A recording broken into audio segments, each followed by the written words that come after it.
اور اس سے آگے ان کے عقیدے کا بھی تذکرہ فرما دیا نا، جو ابھی آپ کو اسکرین پہ نظر آ رہا تھا، وما یخدعون الا انفسهم وما یشعرون، حقیقت میں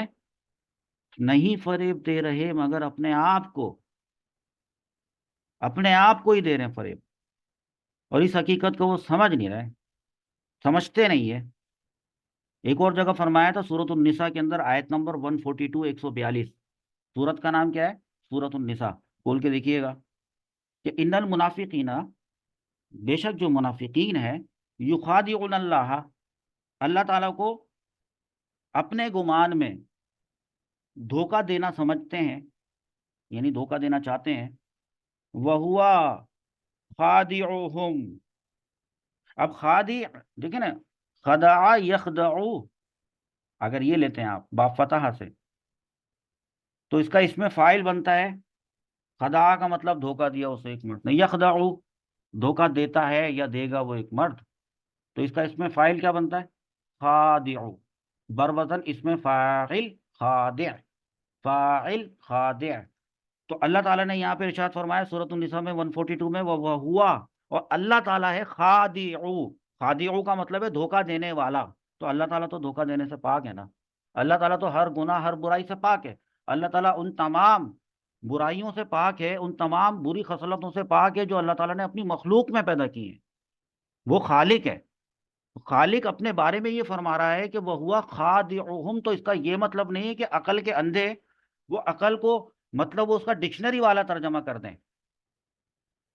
کہ خدا نہ خواستہ وہ یہ کہہ دیں کہ وہ ہوا خادعہم کا مطلب ہے کہ اللہ تعالیٰ تو ان کو دھوکہ دینے والا ہے، نہیں، اس کا ترجمہ پتہ ہے کیا ہے؟ کہ اللہ تعالیٰ ان کو سزا دینے والا ہے، ان کو ان کے دھوکے کا جواب دینے والا ہے۔ یہاں تک بات سمجھ میں آئی آپ کو؟ تو میں امید کرتا ہوں کہ آج یہاں تک ہم نے پڑھا ہے وما یشعرون تک، یہ بات چل رہی ہے، منافقین کی بات ابھی ختم نہیں ہوئی ہے، منافقین کی بات ابھی جاری ہے۔ یہ منافقین مسلمانوں کے بہت نقصان دہ مسلمانوں کے لیے ہیں، اور مسلمان ابھی اس میں فی قلوبہم مرض، یہ آگے جو ہم پڑھیں گے کہ ان کے دلوں میں ان کی ساری خصلتیں بھی بیان کی جائیں گی، بیماری ہے ان کے دلوں میں۔ اب اس کے نیکسٹ سیشن میں ہم شروع کریں گے آیت نمبر 10، تو ابھی جو ہوئی ہے وہ آیت نمبر 9 تک ہوئی ہے۔